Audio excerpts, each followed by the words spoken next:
The news of the day, a worldview from CNN.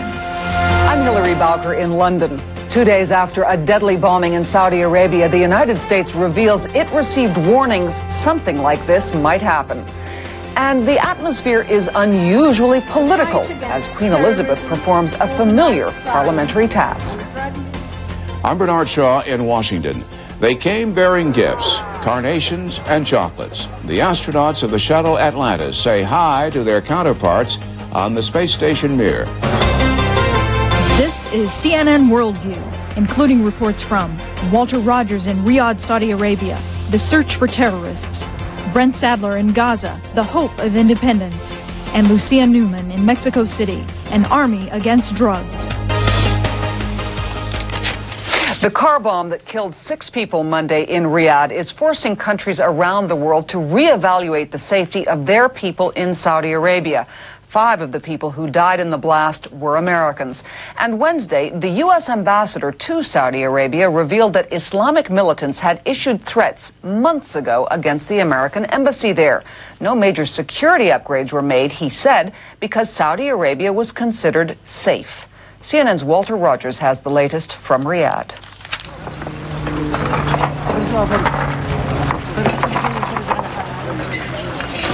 The task now is assembling the jigsaw puzzle of terror, piecing together jagged metal parts of the car bomb in the parking lot outside the U.S.-run military training center in Riyadh. The joint Saudi and U.S. FBI investigation has begun, but the enormous force of the explosion, knocking out windows half a mile away, complicates the process. Still, the motive for this terrorist attack may be emerging. This was an act aimed at trying to intimidate, trying to split the relationship between the United States and Saudi Arabia, and that's not going to work. I don't think it's going to destabilize the government. But the region is unstable, and the Saudis are not without enemies. Saddam Hussein's Iraq to the north and fundamentalist Iran to the east. And while several shadowy groups have claimed responsibility, it is still not clear if the car bomb was the work of an external enemy or a violent Saudi group, or perhaps a freak attack by a single individual. It's high explosive, and it's not the kind of thing you can buy on the street. It wasn't like the Oklahoma City bomb. It wasn't made out of fertilizer. It wasn't made out of things readily available. So somebody had to go to some trouble to get it. This building, where most of the victims died, was an easy target. The military training center was on a busy main road, and the bomber simply parked his car and left it. You can't absolutely guarantee the safety of any nationality anywhere, but the one thing that I do know is that in the broad sense, being inside Saudi Arabia is a very, very safe place to be. Now, the neighborhood, again, is not a good place to live. Businessmen and diplomats here, nervous about more terrorism, have begun changing their routes to work, and there is increased security around diplomatic compounds. The Saudi monarchy has assured the United States it wants to maintain close ties to Washington and has offered nearly a $1 million reward for the bomber. Until authorities here learn who ordered this terrorism and what their agenda is, it's difficult to predict the future here. But even the slightest outbreak of terrorism in this oil-rich kingdom sends tremors far beyond Saudi borders. Walter Rogers, CNN, Riyadh. In Israel, the former foreign minister Shimon Peres has been officially charged with the duty of putting together a new government. Mr. Peres has 21 days to assemble a ruling coalition. If successful, he could serve the remaining year on the term of assassinated leader Yitzhak Rabin. There's been another arrest in the assassination plot. 20-year-old Margalit Harshefi is the first woman to be held in connection with this case. She's believed to be an acquaintance of confessed gunman Yigal Amir. Also Wednesday, police arrested 2 seminary students for desecrating the grave of Mr. Rabin. Both admit to spitting on it. One allegedly tried to urinate on Rabin's grave. Well, today, Palestinians mark the 7th anniversary of the day they declared independence. At the time, the declaration rang a bit hollow, but today, Palestinians seem ever closer to having a state of their own. Under the 1993 Self-Rule Accord, the Palestinians governed Jericho and Gaza, and Israeli troops have begun to withdraw from other parts of the West Bank. Still, there are echoes of the past. In occupied Nablus, 2 Palestinians were hurt today in clashes with Israeli troops. Washington remains paralyzed by indecision and inaction 42 hours after a budget crisis suspended most government services. United States President Bill Clinton and Republican leaders in Congress have been butting heads over the budget for days. And just moments ago, Republican leaders unveiled their latest counteroffer to end the stalemate. We're offering the president a contract. All of you remember Contract with America. This contract says we're going to provide money from now through, I believe it's December 5th. In return, the president, if he signs it, is signing a contract. And that contract is that from here on out, the arguments are over about phony scoring, and he has agreed that 7 years is the right length of time, and that the Congressional Budget Office is the right place to score it. If he does that, then I think we could start negotiations as early as tomorrow to begin to lay out the framework for a 7-year balanced budget that would be real and that would give the American people the balanced budget and the declining debt that I think they want to leave their children. The White House is already warning that this newest bill may suffer the same fate as the others and be vetoed by President Clinton. Earlier, our senior White House correspondent Wolf Blitzer had reported the budget dilemma might force the president to cancel his planned trip to that economic conference in Japan this weekend. And right now, Reuters is reporting that the Clinton administration may send Vice President Al Gore instead of the President of the United States. The ripple effect from Washington's budget wars is being felt worldwide in other ways. CNN's Carl Rochelle has that. The shutdown of the federal government has taken on international overtones. From Japan to Hong Kong, people seeking visas to come to the U.S. are being turned away. I think it's crazy that the government is shut down because of this political quarrels. Here in the U.S., passport offices are locked. A sign on the door says it all. More than 22,000 people who get passports each day will have to wait. Some agencies, like Social Security, did open their doors. We will be rescheduling all of the appointments. Nationwide, 60,000 people apply for Social Security cards each day, 30,000 for benefits. This Washington office handles hundreds of requests. We have claims that are ready to be processed, but we have nobody to process them. This fire Tuesday at a Texas oil refinery should have drawn inspectors from the Occupational Health and Safety Administration. Fortunately, nobody was seriously injured, although there were 2 burns associated with it. It's not a situation where we could investigate under the present shutdown operations. 3,500 workers should be filling these hallways at the Department of Housing and Urban Development. Now, about 125 are trying to answer phones and deal with emergencies, such as funding to keep public housing projects nationwide operating. Short term, the effect is people are growing very anxious with respect to the services that we provide here. I believe the long term there will be severe ramifications. Also affected, inspection of hazardous waste facilities, chemical and petroleum plants, and drinking water systems. Unless there's an imminent threat to health, they'll have to wait. Officials say if the shutdown goes for a week or more, checks won't go out to disabled and low-income veterans. If you need FHA approval for your home loan, you'll have to wait. And the list goes on. A former director of the Congressional Budget Office says federal workers are also victims of the shutdown. People who have jobs don't like to stay home. They don't like to be regarded as non-essential.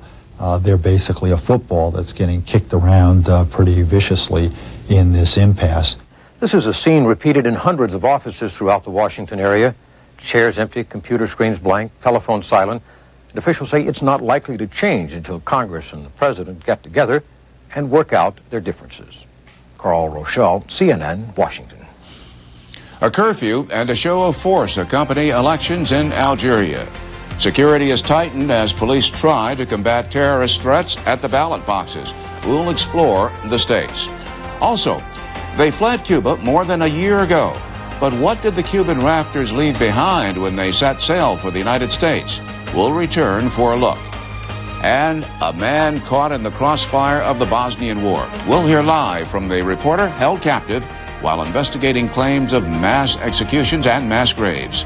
Those stories and much more when WorldView continues.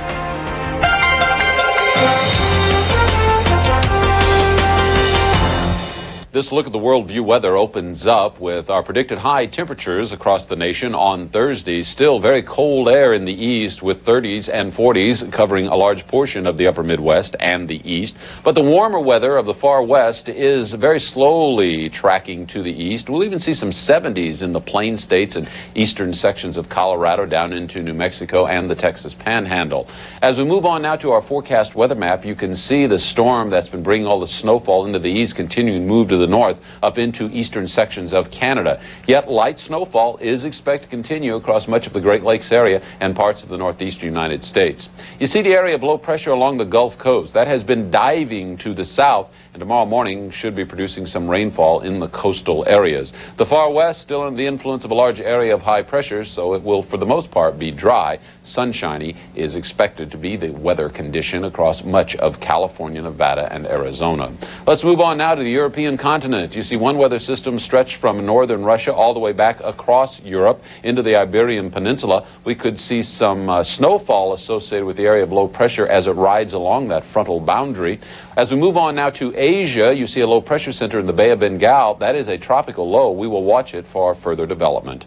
And that's the latest look at your WorldView weather. I'm Flip Spicer. Unlike any other major discount brokerage firm, Oldie has its own staff of research analysts who research hundreds of companies and recommend those they believe have the best potential. Here's the best part. Oldie lets you purchase 1,000 shares or more of any of these recommended stocks commission-free. It's called smart trading, and everyone qualifies. No other brokerage firm guarantees a more competitive service. For commissionless trading and a list of recommended stocks, call 1-800-USA-OLDIE. 5 years ago, did you imagine you'd be doing this one day?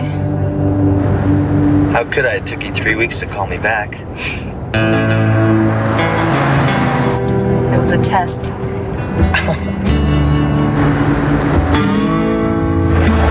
We'd like to get married. How did I do?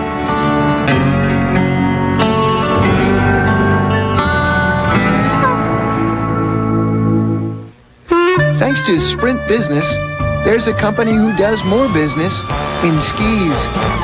Sprint gave us an edge. Sprint worked with Volant and brought them real solutions to help them get ahead so they can check orders online from anywhere and promote new products through video conferencing. Now they do business a whole new way. And sales are really soaring. We'll help your business do more business. Call Sprint Business. The day ends. 10,000 workers head earthward, down through the 110 stories, leaving behind any thought of what will become of the 4 tons of paper they threw away today. Not to worry. A good recycling plan can overcome any obstacle, even the world's tallest. What business do we have saying we help the environment? That is our business. We made a name for ourselves by inventing a wonder drug. And now, we're improving the diagnosis and treatment of major diseases. Our energy-absorbing foams make cars safer than ever. And our crop protectants help farmers produce a more abundant food supply. So much good we can do for each other. Oh, what a world it can be. Bayer. In healthcare, chemicals, and imaging technologies, we cure more headaches than you think. Sunday. He said the government wasn't worth the powder to blow it to hell. From the showdown in Waco to the blast at America's heartland, how hatred of the government raged out of control. Next on the weekly series, CNN Presents, Sunday, 9 Eastern.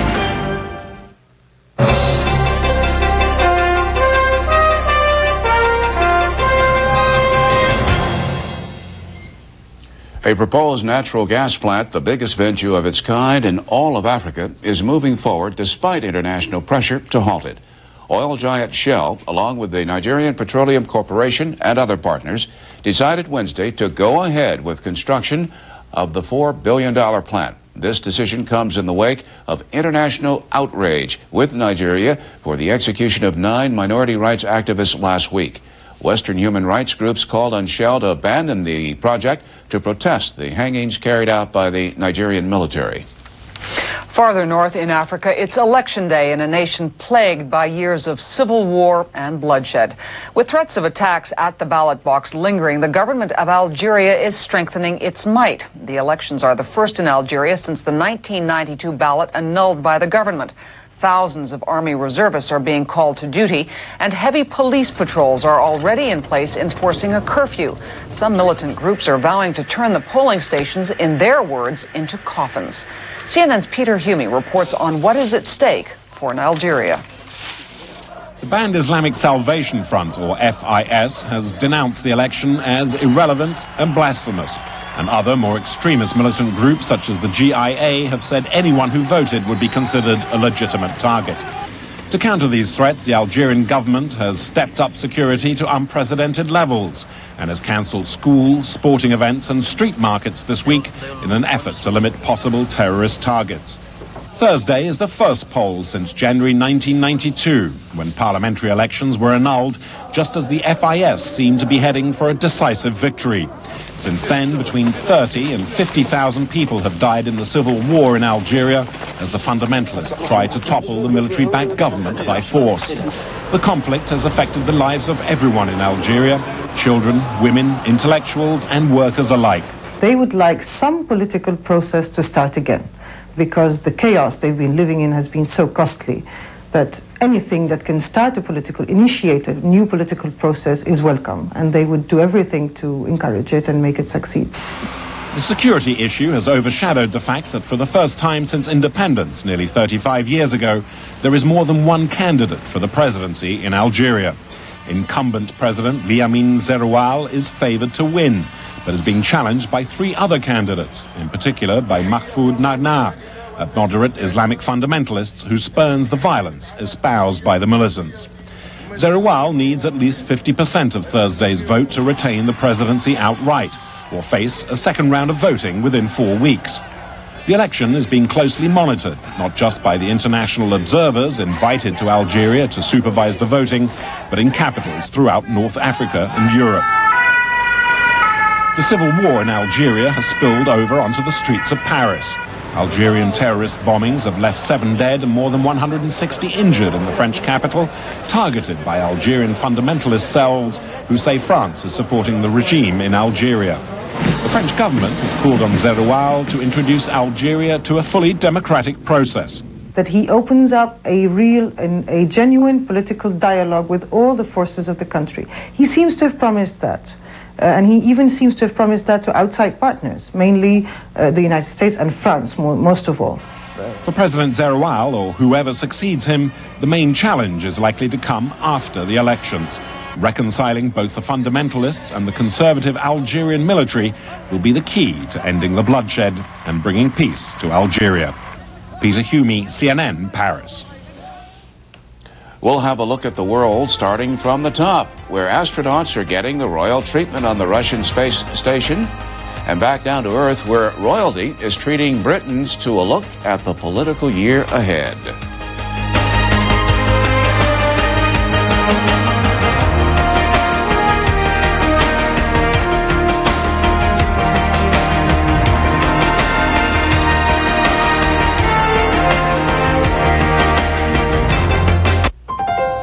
Introduces the all-new Taurus, where every curve flows into an ingenious new design, where one-of-a-kind ideas unfold, where everything you touch is soft on your fingertips. And even the back seat shows forward thinking. The all-new Ford Taurus. Making the dream come true. That's a very powerful credit card. My Chase card? Now your Chase card can do something no other credit card can do. Like what? Get you 5% savings when you use it at your favorite store. My Chase card can do that? Only if you enroll in Chase Retail Rewards, our new program that can save you 5% on your charges at your favorite store. I pick the store? Choose from over 100 great retail names.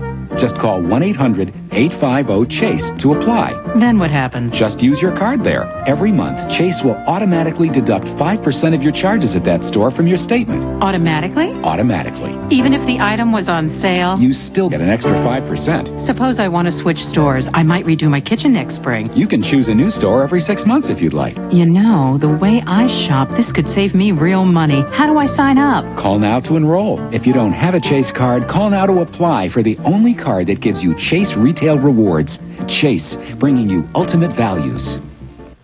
If you've got heartburn, you've got some new choices, Pepcid AC and Tagamet HB. They're not the same. One small Pepcid AC acid controller does what even two Tagamet HB can't claim. Pepcid AC controls acid up to 9 hours. It prevents heartburn all night. And only Pepcid AC has no drug interaction warnings. But don't take my word for it. Ask your doctor or pharmacist. New Pepcid AC, the strongest, longest acid controller. During the week, National rents cars to companies all over America. But weekends business gets a little tame, so they send the cars here to graze. That's a bum steer. So National's got low weekend rates that'll make people want to hit the road. Now, every Thursday through Monday, National rates are so low, none of the cars will ever be sent out to pasture again. Make your weekend a national holiday. Call your travel agent or 1-800-CAR-RENT. Giddy up, doggy! Yes!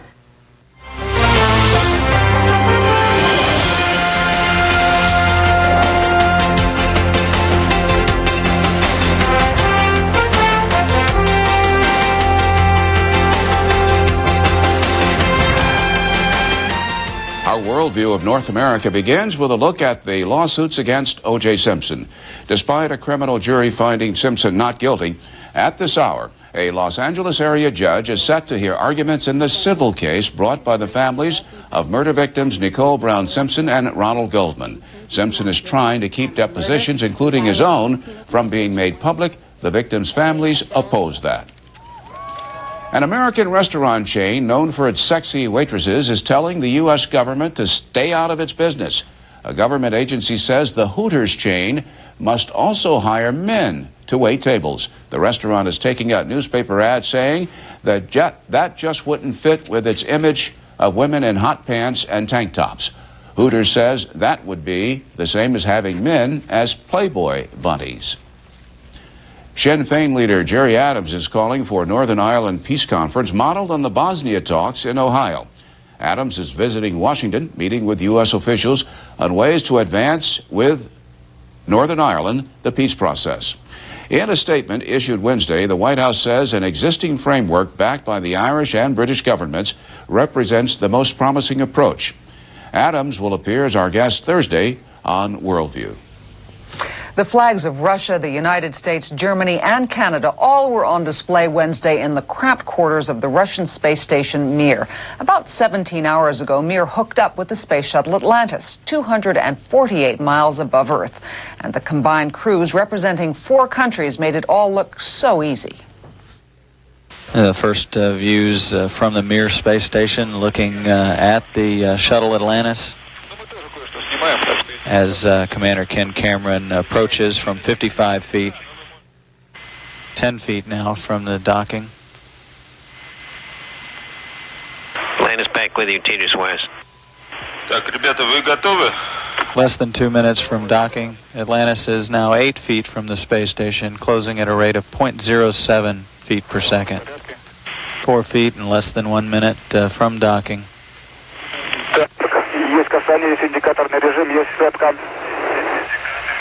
Contact capture. Capture confirmed. And members of the Mir 20 crew on the Crystal side of the docking module interface.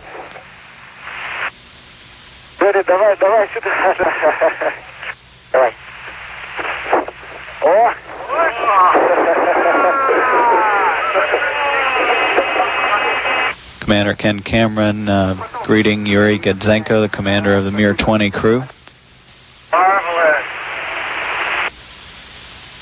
And both crews now moving through the docking module into the Crystal module.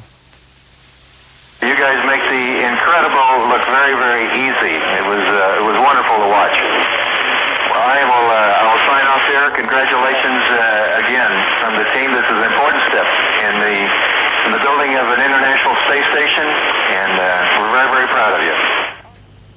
Atlantis is scheduled to separate from Mir on Saturday and return to Earth Monday. The Mir crew is not expected to get home until February.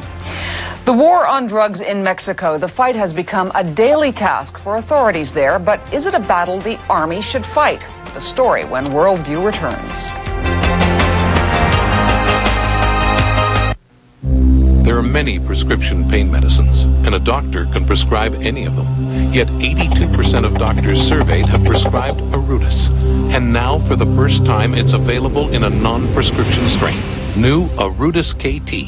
It's so potent, just 25 milligrams is as effective as 400 milligrams of Motrin IB, 440 of Aleve, or 1,000 milligrams of extra-strength Tylenol. New Arudis KT, the potent medicine for pain.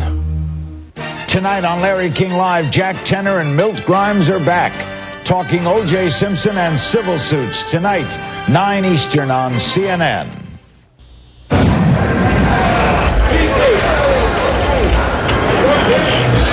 With Cadillac DeVille holding its value 11 percentage points better than Lincoln Town Car, now's the perfect time to trade up to a new DeVille.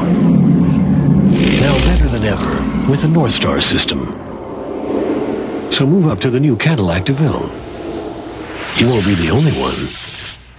Come test drive a new Cadillac at Crest Cadillac on Metro Center Boulevard. Nashville Office Machines is now your best source for all your office supply needs, and at prices even cheaper than the regular office warehouse wholesalers. It's as simple as this. Call and place your order from our catalog or flyer before 3 p.m. You'll be guaranteed free delivery right to your door the next morning. Save time, save money. It's our way of saying thanks, Nashville, for making us a success for more than 63 years.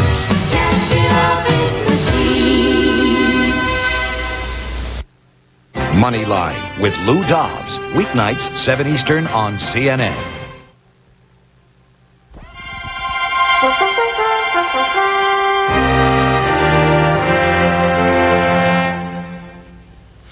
Leaving loved ones behind, more than 30,000 Cubans set sail on makeshift rafts in search of the American dream last year.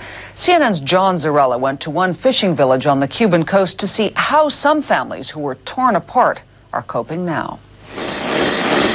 To bring in a few dollars and make ends meet, Elisa Salen bakes for people in the neighborhood. Her daughter, May Lynn, manicures. 14 months ago, their lives were dramatically altered, perhaps forever, when Elisa's husband sailed away on a makeshift raft. Estoy loca por ver a mis hijos, mi esposo. Yo nunca me había separado de ellos. I really want to see my husband. I was never separated from him. In 28 years of marriage, I'm ready to reunite the family. The family should be together. The story is the same for dozens of families in the fishing village of Cojimar on the Cuban coast. David was 2 years old when his mother left. There is sorrow in the boy's eyes as he stares at Sunday morning cartoons. He plays a lot along the water, and whenever he sees a boat or a raft, he runs back to me and says, "Look, Grandma, there's Mommy, Daddy, and Uncle Ricky coming back for us." Clara Arocha, the boy's grandmother, now raises him.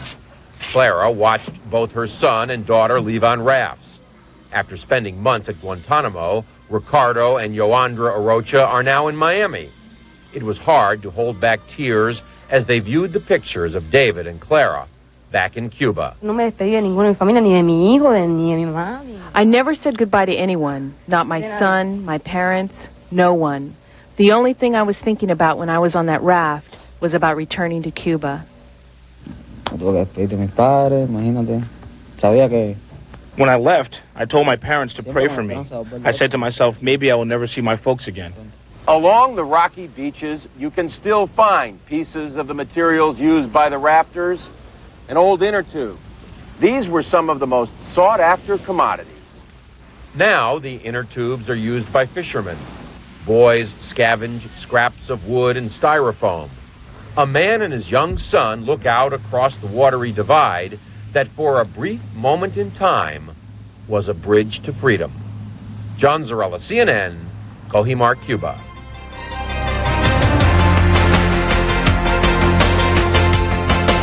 Here's one country where a war on drugs involves the armed forces, Mexico. We'll hear the pros and cons of pitting an army against peasants involved in trafficking drugs. In the headlines, the United States says Islamic militants threatened the U.S. Embassy in Saudi Arabia in the months before Monday's car bombing in Riyadh. 6 people, including 5 Americans, were killed when the bomb went off outside a U.S.-run military training facility. The United States ambassador to Saudi Arabia says the recent threats against the U.S. Embassy were investigated with no results. He says no major security improvements were made because Saudi Arabia was considered safe. There appears to be no end in sight to the budget impasse that shut down much of the U.S. government. Within the past hour, Republican leaders in Congress announced they will pass a new spending bill that's stripped of many items President Clinton has objected to. But there is one catch. The bill also requires that the president agree to balance the federal budget in 7 years using Republican numbers. Our goal here is twofold. One, we'd like to reopen the government. We think, frankly, the American people deserve to have government employees work if they're going to get paid. It shows we're conservative, but it's not a bad idea as a principle. Second, we believe that the president, having yesterday said 16 times in 5 minutes he was for a balanced budget, ought to now, frankly, sign on to getting to a balanced budget. White House officials say President Clinton will veto the spending bill if it passes in its current form. Russian Defense Minister Pavel Grachov says Russia is not ready to honor the Conventional Forces in Europe treaty. That treaty is about to expire. It limits the number of heavy weapons, artillery, and warplanes allowed on Russia's borders. Grachov says the treaty was negotiated before the collapse of the Soviet Union, and that Russia's needs are now very different. Today, West Bank Palestinians mark the 7th anniversary of the day they declared their independence. And 7 years later, what they celebrate remains a dream. But as CNN's Brent Sadler reports, it's a dream that's getting closer to becoming reality. Palestinians in Gaza were celebrating their day of self-declared independence. An anniversary which has more meaning today than ever before as the peace agreement between Israel and Yasser Arafat's PLO continues to take shape. Thousands of Gaza residents packed into a sports stadium to watch the parades, an exhibition of ardent Palestinian nationalism. They have reason to celebrate real change, not only in Gaza but elsewhere on the Israeli-occupied West Bank. Israel is pressing ahead with a handover of territory. 5 more West Bank towns should be under Palestinian control by the end of the year. In the end, it will be done. The Palestinian state, it will be very soon. It will rise. But even as the peace process inched forward, anger and frustration burst onto the streets of Nablus. Palestinian stone throwers attacked Israeli army and police patrols. Nablus is expected to be handed over to Palestinian rule in the coming weeks. The clashes were a reminder that the process of peacemaking is fraught with difficulties on both sides of the Palestinian-Israeli divide. An outburst of Jewish anger towards the peace accord ended up in a Jerusalem court. 2 ultra-religious students admitted spitting on the grave of assassinated Prime Minister Yitzhak Rabin. Meanwhile, in Tel Aviv, another suspect in Mr. Rabin's murder, a woman, appeared in court. The 20-year-old settler arrested on the West Bank was the 8th person to be held for questioning in relation to the assassination. Since Yasser Arafat's symbolic declaration of an independent state 7 years ago, the landscape of Palestinian aspirations has changed dramatically. An undisguised process of nation-building continues to unfold. Mr. Arafat is now as much a target to opposition extremists among his own people as Yitzhak Rabin was. The PLO leader's security now tighter than ever. Palestinians have high hopes of a brighter future, hopes of a Palestinian state within 5 years. But there are many obstacles still in the way. Such as settlements, final borders, refugees, and of course, above all, Jerusalem. The anniversary parades and celebrations over, participants headed for home. And in Gaza, the reality of everyday life.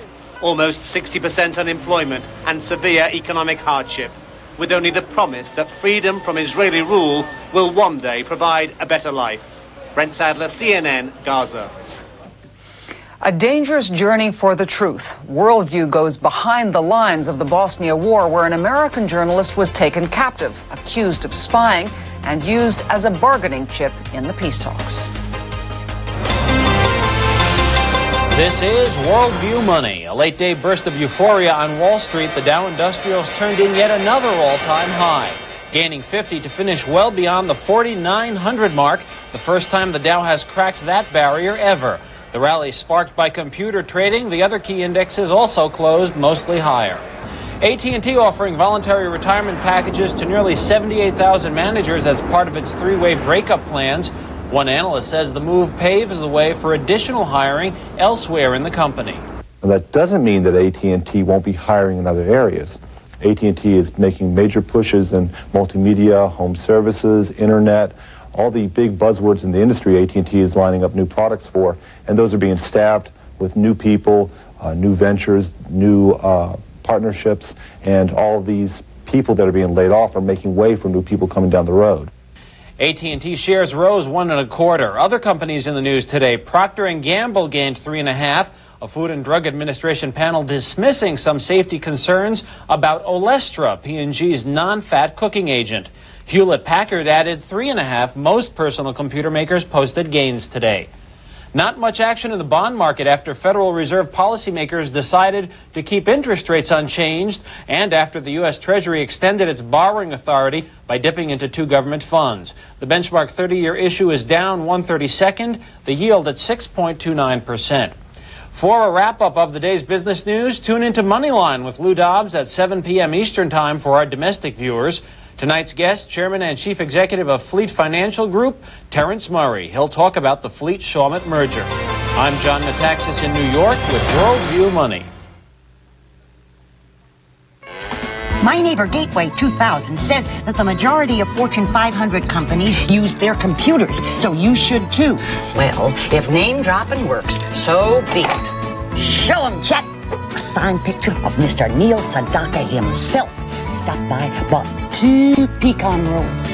Impressive, isn't it? Gateway computers feature the Intel Pentium processor. Call 1-800-GATEWAY for a free information kit on how to get more computer by buying factory direct.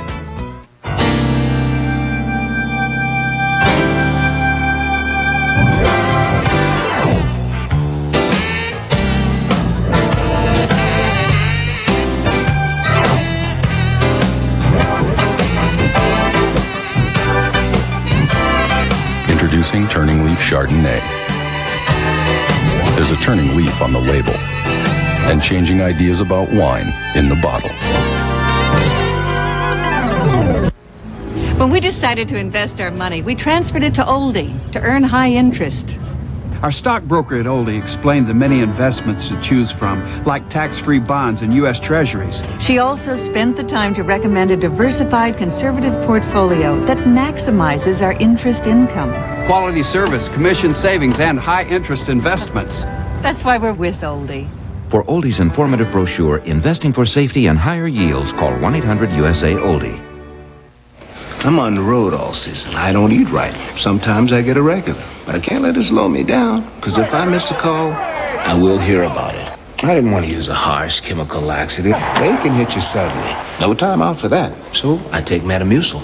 Metamucil is natural fiber. It works with my body so I can get regular, stay regular, lets me keep focused on the game. So I never miss a call, in my opinion. Metamucil, the natural choice for regularity. It's a fact that out of all window-based PC manufacturers, Gateway 2000 has the highest percentage of folks who bought again. Repeat purchase is a sign of customer satisfaction, but nothing says loyalty better than a permanent Gateway tattoo. Only at Susie's. Gateway computers feature the Intel Pentium processor. Call 1-800-GATEWAY for a free information kit on how to get more computer by buying factory direct. Washington, home to over 4,000 monuments. It's also the home of Crossfire, where taking on the big issues is no small task. In fact, you could say it's monumental. Crossfire, weeknights on CNN.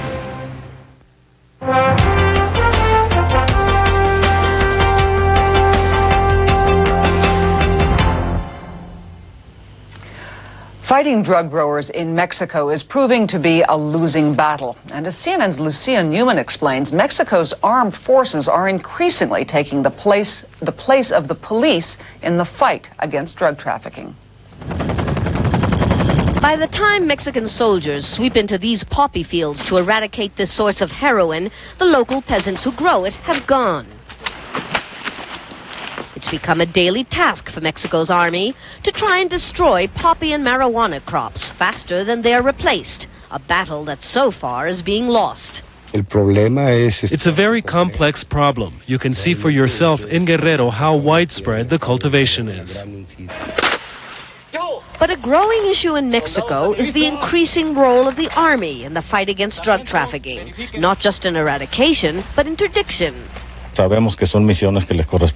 We know these missions are supposed to be handled by the federal police, but our constitution says that when the police is incompetent for a task that affects national security, the president can use the armed forces. Which is precisely what President Ernesto Zedillo is doing. His proposed law for public security calls for all branches of the armed forces to take part in a National Security Council. Earlier this year, the army, rather than the police, was used to nab a top drug trafficker, a raid in which several high-ranking police officers were also arrested. The idea of using the army reflects clearly that the police forces don't work because of corruption. More than 60% of the cocaine consumed in the United States passes through Mexico, and Washington has indicated it would like to see the armies of the entire region play a bigger role in the drug war. This, say critics, has dangers. Since narco-trafficking incorporates social groups that are not delinquents per se, armed forces' involvement in clashes with drug traffickers can lead to serious confrontations with the civilian population. Experts agree that for now, drug traffickers have less influence on the army than on the police. But they warn authorities must be careful how the military is used and for how long. The experience of other Latin American countries shows that the army is not immune to corruption and is potentially more dangerous because of its power. Lucia Newman, CNN, Mexico City. CNN WorldView will continue after these messages. Stay with us.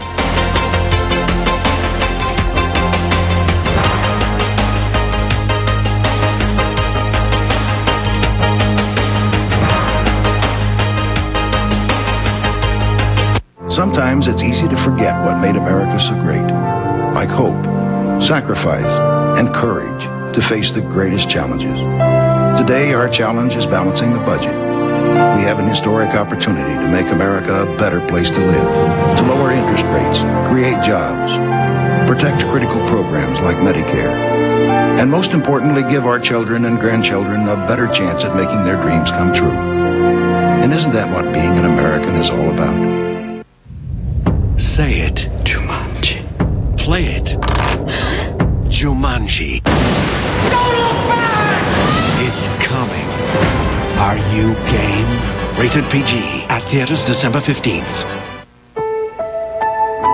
This is our heritage and this is our true glory.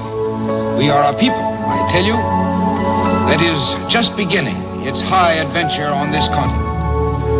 Animated by the destiny of greatness, can think and can act and can do greatly. They've called this the American century, and there's much to be proud of. This nation will rise up, live out the true meaning of its creed. That the torch has been passed to a new generation of Americans. The great challenge at the end of this century is the same as it was at the beginning. To work together and make this a better world for our children. Since we have come so far, who shall be rash enough to set limits on our future progress? Who shall say that since we have gone so far, we can go no farther?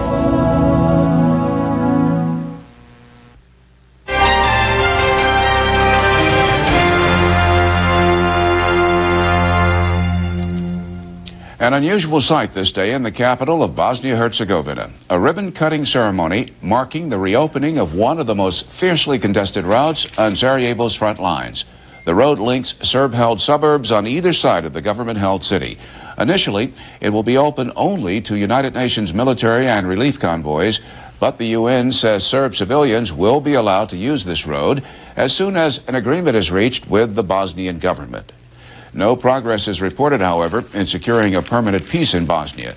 Despite efforts by United States Secretary of State Warren Christopher to give negotiations in Dayton, Ohio a boost, the Balkan leaders are still refusing to make any concessions on territory or the future of Sarajevo.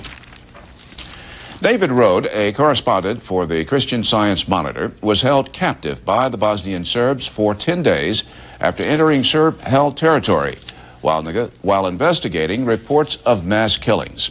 He joins us now from Boston. Welcome home. Thanks.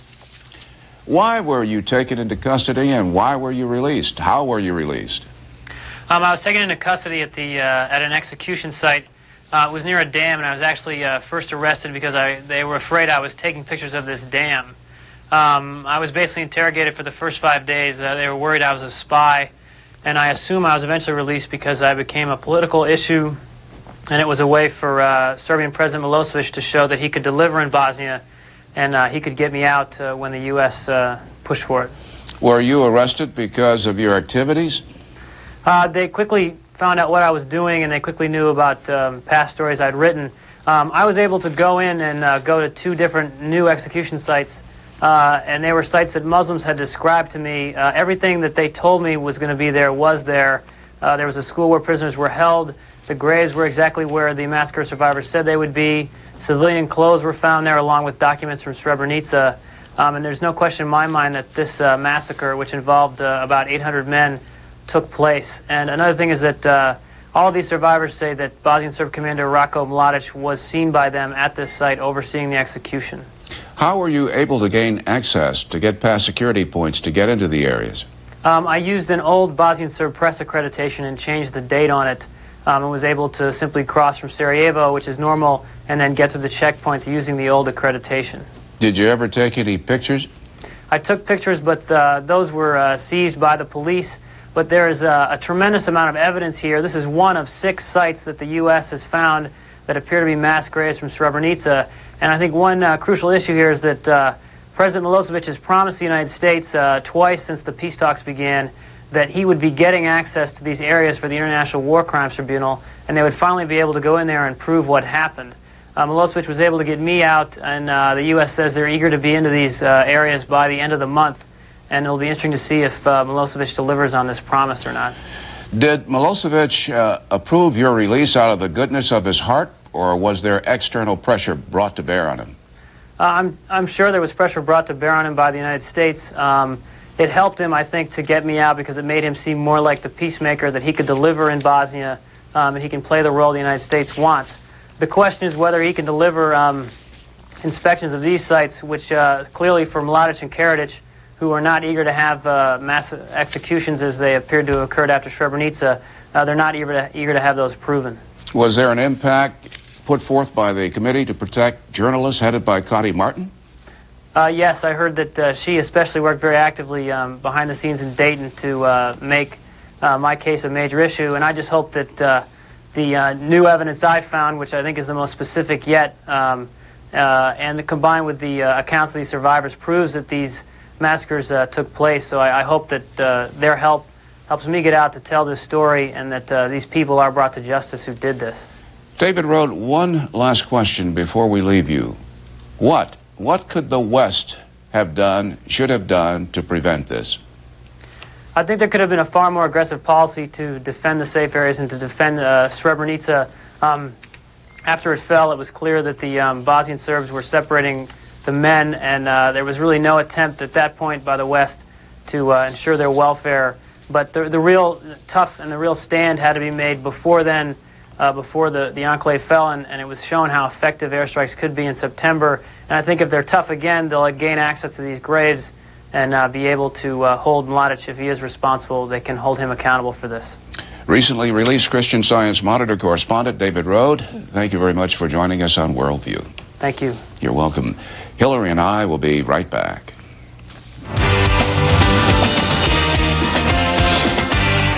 In our worldview of sports, the final round of the European Championship qualifiers took place Wednesday. That to decide the final 16 teams to compete in next year's finals to be held next June in England. The Netherlands, facing elimination, were matched up in Rotterdam against the Norwegian team who led their group. After a scoreless first half, the Dutch team scored early in the second half and then added 2 more goals to win 3-0, ending Norway's bid of qualifying. The Dutch now face Ireland in a December 13th playoff game at Liverpool. The Czech Republic, Croatia, Italy, and Portugal advanced. Ireland, because of its loss to Portugal, will play the Netherlands in the previously mentioned playoff game. Scotland advanced, Russia already in, Greece, despite winning, was already eliminated, France advances, Romania advances, Azerbaijan and Poland in a scoreless draw had both been eliminated, Turkey advances, Germany beats Bulgaria but both advance, Albania and Wales in a 1-1 draw, both already out of contention, Moldova out despite the victory, Spain already qualified, Cyprus and Belgium already out, and Denmark advances. In Frankfurt, Germany, American Pete Sampras defeated Boris Becker of Germany 6-2 and 7-6 to go 2-0 in the round-robin phase of the ATP Tour Championship. And Cincinnati Reds shortstop Barry Larkin has been named 1995 National League Most Valuable Player. For WorldView Sports, I'm Fred Hickman. Only Embassy Suites hotels give you a suite with 2 big rooms, a free cook-to-order breakfast, and evening beverages on the house. Because only Embassy Suites is twice the hotel. Call 1-800-EMBASSY. National rents cars to millions of business travelers a year. But now they want to be your vacation car rental company too. Make every vacation a national holiday with National's low vacation rates. Go skiing. There you go. Or take a break and just relax. Make your vacation a national holiday. Call your travel agent or 1-800-CAR-RENT. The service here is impeccable. Friday, Larry King gathers all the Republican presidential candidates for an open forum to discuss the issues facing America. A Campaign 96 2-hour special Larry King Live. Friday, 9 Eastern on CNN.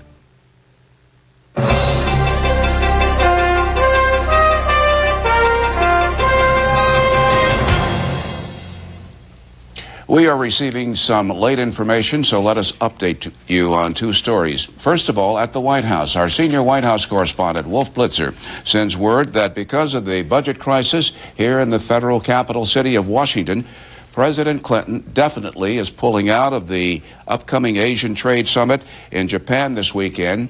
Instead of President Clinton going to Japan, Vice President Gore will travel to replace him.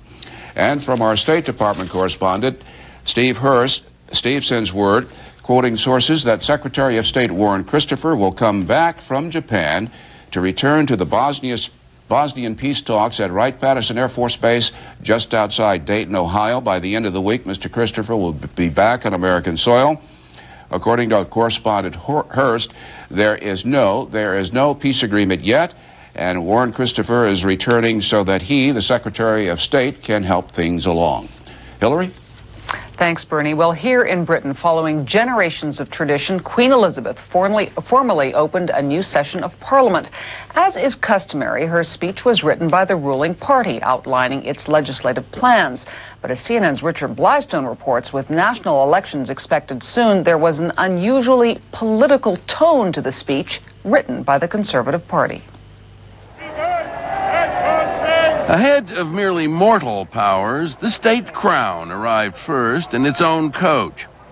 Queen Elizabeth, playing this role for the 43rd time, drove through a city agog over next Monday's promised revelations by Princess Diana. Regularly consulted by what she calls her government, the Queen was neither consulted nor warned by the Princess of Wales about her TV interview. The question now, how much will Diana embarrass the royal family by blowing her own horn? But the monarch has no monopoly on embarrassment these days. The ruling Conservative Party has its share, including dismal ratings in the polls and the recent defection of one highly regarded member of Parliament to the opposition.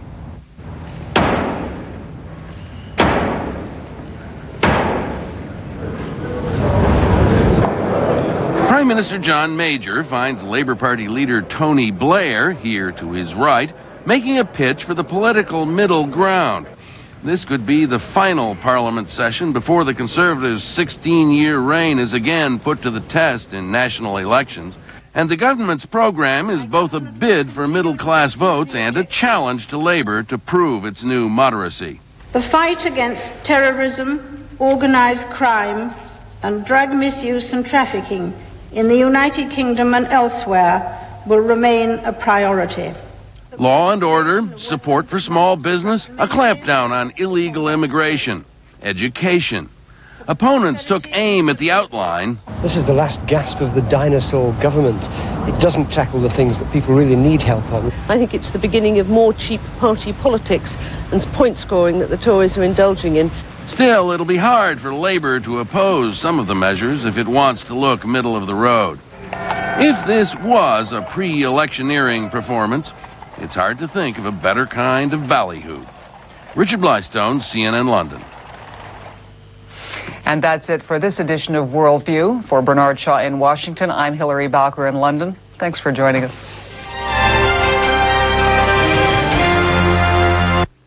Closed captioning was provided by Bell Atlantic, the heart of communication.